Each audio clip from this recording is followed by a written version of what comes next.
Welcome to St. Alphonsus Wellcast, the podcast where we explore the many facets of health and well-being. This podcast is brought to you by St. Alphonsus Corporate Health and Wellbeing and a generous grant from the St. Alphonsus Foundation. Thanks for listening and enjoy the show. Hello, hello, hello. Welcome to the St. Alphonsus Wellcast. My name is Kim Kleaveland. I'm a family nurse practitioner with St. Alphonsus Corporate Health and Wellbeing Department. And today it's Candi and I, Hello. talking about finding your purpose. I'm excited. Yeah, this is going to be great. It's going to be a good one. I think so. You're the lady behind the scenes now coming forward into I the know. spotlight. Yes, and the last recording we did, I had laryngitis. So I'm ready to talk about this. I think this is a great topic, especially this time of year. Yes, I agree. Finding purpose is something that is important for all of us in terms of our well-being and how we feel on a day-to-day basis. And, you know, when I think of purpose, I sort of think of like what gets you out of bed in the morning. Yes, absolutely. And it can be a variety of different things if you think about it. If you have a family, it could be your family is what gets you going. If you have like a really important job or something, that could be like your why of why you're getting, up in the morning and trying to get going and enjoying life.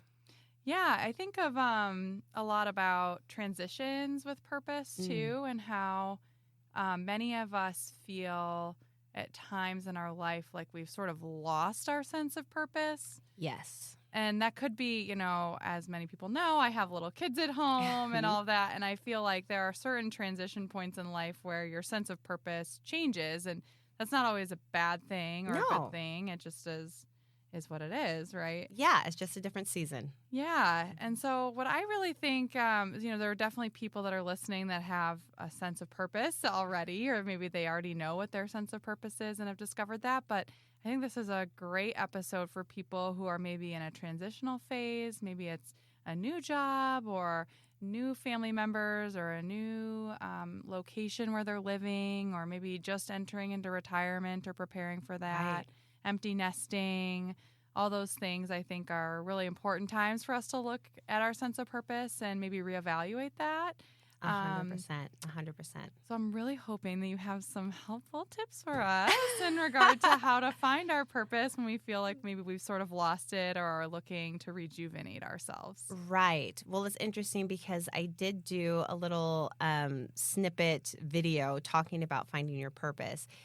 And some of the tips that I found were related to kind of looking at things that you're maybe passionate about, or maybe turning something like, for instance, if you had some type of tragedy, or if you're going through some type of health issue or something like that, sometimes those things can actually be turned into a purpose. So you know how there's always like 5Ks, in honor of something or whatnot. Sometimes, if you're trying to just feel connected, finding purpose, you can find that through community and finding it through things like awareness campaigns that you could share, or, if you've, like, for instance, the Susan B. Komen, Race for the Cure, you can get involved in that. Volunteerism. If you're feeling like, especially for those people that are getting into retirement age, it was really suggested that you look for opportunities to potentially volunteer or to use the knowledge and experience that you've gained throughout your life to kind of give back. So those are some options. But again, just kind of looking in and seeing if there's anything that you're passionate about, that, if you love to cook, maybe there's an opportunity for you to seek out people that might be someone that just had a new baby and, needs some meals, and if that's kind of like your gift, find something to use your gifts and talents for. Yeah, I really like what you were saying about taking hardship and struggle and turning that into a purpose. I think many of us, when we're in the middle of hardship and struggle, don't always see that light at the end of the tunnel and how we'll be able to repurpose some of our own struggle into something inspiring for somebody else, Right. or giving us something that we can give back, or some sort of altruism with that. But I think that's a really great point. Yeah. I love the idea of people, getting involved in some of these campaigns and awareness, maybe fundraising and things in order to take something that you've struggled with and be able to give back to help other people who are going through that struggle. I think that's a really, Right. really great way to find your sense of purpose. For people who aren't sure what they like, what would you recommend for people who have no idea what their sense of purpose could be about, or sitting there thinking, I don't know what my struggle was that I wanted to think about? Like, how Right. can we start? Where can we start? I think really going and actually just taking some time to write down. Like, write down the things that bring you joy in life, people that you are close with. Sometimes it may feel like we don't have anything to offer, and that's where you can really lean into community. So your friends that you have, asking them sometimes, like, Oh, yeah. hey, what do you think that I'm good at? Or what do you see as my purpose? Because sometimes we can't see it for ourselves, but getting that like outside opinion of a close friend or a close family member who's like, you know what, Kim, you have a real gift of just making people feel really good. Like, Oh, yeah, and she does. I'm not just making that up. She really does. And just being able to like break big concepts down. I mean, as a nurse practitioner, I'm using you as an example here. Great. But That's like, great. as a nurse practitioner, you're having people come to you that, are asking questions about their health and things, and you do a wonderful job of breaking that down for people in a way that they can understand it and things don't feel so scary. So, I mean, you're working in this career, obviously, but if you had stepped aside from it and you still have that, it's like, well, how can I utilize that? How can I be helpful, to people around me? Is that to my friends who can reach out to me if they have questions about how things? Do I want to write a blog? Do I want to start a Facebook group and answer questions? Do I want to do a podcast and share? Yeah. There's other ways that you can find those things. But I think journaling and really trying to do some introspection, I guess, looking at yourself and like, and then again, reaching out and just asking people around you. Ooh, I love that. Yeah. I think that's so great, because I think so much too, we focus a lot on the things about ourselves that we wish were different, Yes. and that we want to fix, or that we think we need to have some sort of intervention for. But I love the idea of asking those around you what your strengths are, and then looking inside to what you think your strengths are. It's a much more positive way of looking at yourself. Yes. And I think you can do a lot of good when you have more clarity about that. That's really great. And once you find what you're good at, or what other people think you're good at, what do you think like the next step would be in figuring out your purpose with that? Right. Well, again, that's going to go back to some reflection. It's like, okay, and I'll use myself for an example. I'm really good at organizing. Yes, you are. Like, I love organizing. And so I've had a few friends, a few coworkers who have, been struggling in that area and wanted some help. And so by understanding that that is something that I'm good at and something that I enjoy doing, then I kind of just sought like, oh, do you need help with organization or with your pantry? I think kind of that's when you kind of have to be in the driver's seat a little bit. Yes. And, just, okay, I know this is what I'm good at, and then seek those things out. Seek close, look close, look to your inner circle, and then, moving out. How can I share this in my community if I feel comfortable with doing that? Or, if I'm more one-on-one, then, look for that. But there are opportunities, but this is where you're going to have to kind of just look and see, where can I utilize this strength in a way that will give me energy, not bring me down. All of us, well, not all of us, but most of us are, working and might have families. we still want to dedicate time for ourselves and to make sure that if we're not getting our full fulfillment of purpose, inside our work and our work life or family life, that we do, seek out, okay, how can I, even if it's something small, but just putting in that work and trying to figure out, okay, how can I utilize this in a way that fits into my busy schedule and still gives me energy and joy and something to look forward to in the morning. Yeah, I think that's really great. I think, many of us feel like we couldn't add another task to our day. I think, though, that there is a point of putting yourself, like you said, in that driver's seat. Right. And then almost marketing that in the way that you want to market it. If it's something that you want to just work with that inner circle with, for example, with your organizing, if you reached out to 3 or 4 friends and were like, hey, I'm really getting into this for my own house. Let me know if any of you need help with yours. I'd love to help, or something like that. Like, I think kind of starting small in that way, or if you wanted to, make it bigger, you could always reach out to your, social network, whether that's on social media, which is a really great tool in situations like this. Yes. Or and any other way you can think about it, and just using those ways to reach out to people or to advertise your interest. Right. And then also recognizing that sometimes we feel overwhelmed or like we have a lot of tasks on hand when those tasks are not fulfilling or giving us purpose. Yeah. Where sometimes if you were to add a task that gives you a sense of purpose, it may actually leave you feeling more energized instead of feeling depleted from a never-ending to-do list. Absolutely. You can take it at your own pace. It doesn't, for everyone, it might not look like I have something that I feel real purposeful and get really, a lot of joy and energy from every single day. It could be that something that you look forward to on the weekend or, but you want to have something that gives you that energy and just replenishes you. Yeah. So I'm going to share a little bit about my journey with finding purpose, because I think that there may be a subset of people who can relate, because I am the type of person that will find a hobby or an activity and really throw myself into it for a good while. Yeah. Examples.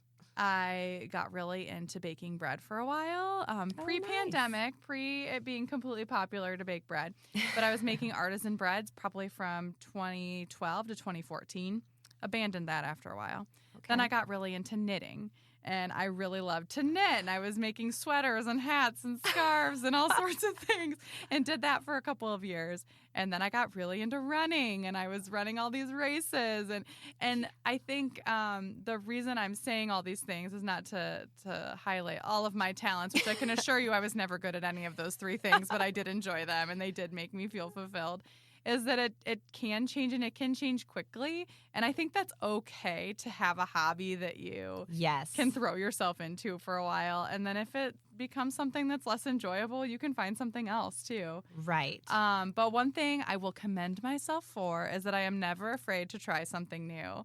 And so the tip that's coming out of this conversation. Love it. Love the direction. Is to not be afraid to take something you've never done before and experiment with it and see if that might be the thing that you're looking for to give you that sense of purpose. Yeah, 100%, 100%. And I love that you shared that, because yes, and again, I think that goes back to the beginning where you say there's transitions, right? There can be life transitions that changes your sense of purpose, but also interest.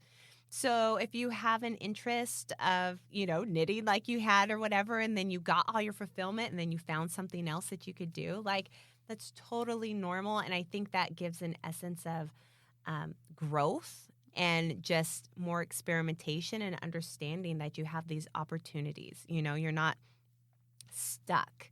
If you feel like you don't have a purpose or something that brings enjoyment, like, you still have a chance. There's something that you can find, and depending on your stage of life and your interest at the time and what's available, I mean, the sky's the limit. 100%.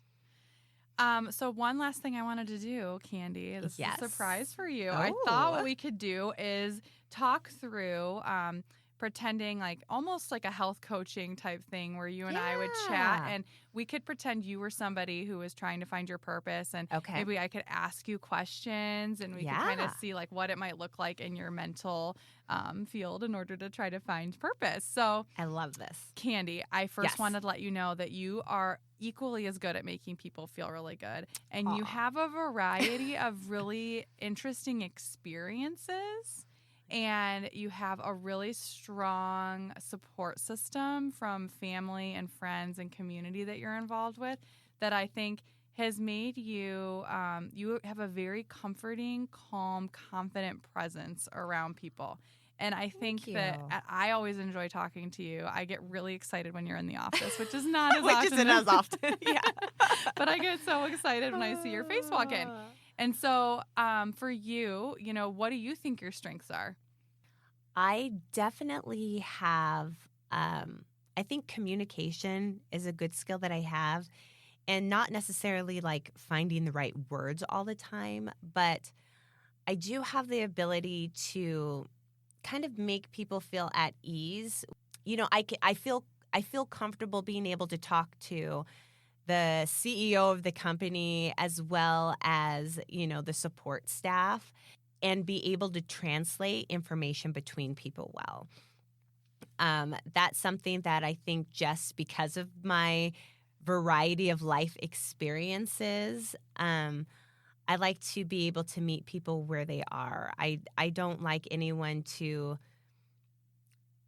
feel like they can't have a conversation or be out of touch. Like everyone is unique and special, and if you communicate in the way that they need to be communicated to, I mean, you can get so far. And I've seen the benefits of that, and I've also seen the drawbacks of, you know, when people aren't able to communicate effectively. So that's something that I work towards. I worked hard to do, and now it comes, you know, naturally. And so I enjoy communicating with people and just. I can see that 100%. Yeah. And then what do you feel like brings you passion and purpose? Like, what are you passionate about? Man. Well, I have a mix of passions. I'm very passionate about family, that's for sure, or just, you know, keeping connections. And then kind of like my hobbies, I love music. I love music so much. And I grew up playing the piano and singing, and I love music, and I love the connection that music can give people too. Ooh. Yeah. How do you think you could use music and your communication skills and communication with connection skills to bring more purpose into your life? Right. What would that look like? Well, you know what? I kind of combined the two at one point. And I haven't thought about this in a long time, but when I was a teenager, I worked in a nursing home for a while.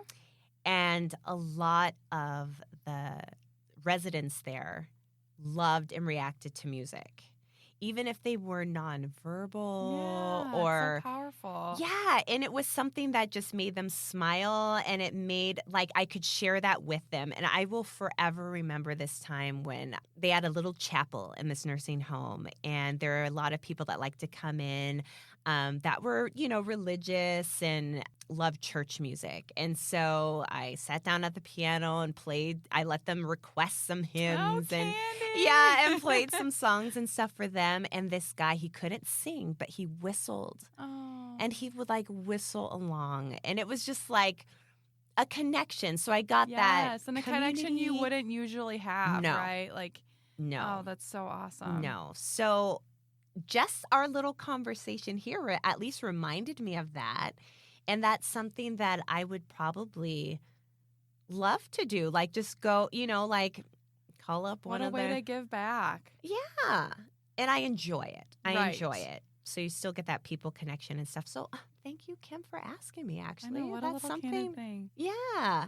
And I I think can do that. I know, and it is fun. So this was just a short little snippet of what maybe a health coaching would look like, and Yeah. we do offer health coaching through our department, and it's not all just about like how to help you not eat bread between now and New Year's. It's about any kind of goal that you have for yourself, or a way that we can help with your sleep or your emotional well-being, and we are not counselors, but we are Right. really great at helping people set and achieve goals, which I think is so important. Yeah. But just as an example here, like a conversation you could have with a health coach or a counselor, or even just like a loved one or a friend. And, you could help each other out, figuring out what you're Yeah. passionate about. And then having these conversations sometimes does spur memories of things you've done in the past, and maybe could incorporate again that maybe you've even forgotten about just in busy day-to-day life. Yes, I completely forgot about that. I'm so glad that you brought that up, and especially around the holidays. I know, that would be such a that'd be great idea. sweet. Dust off that keyboard. I got it, and yeah.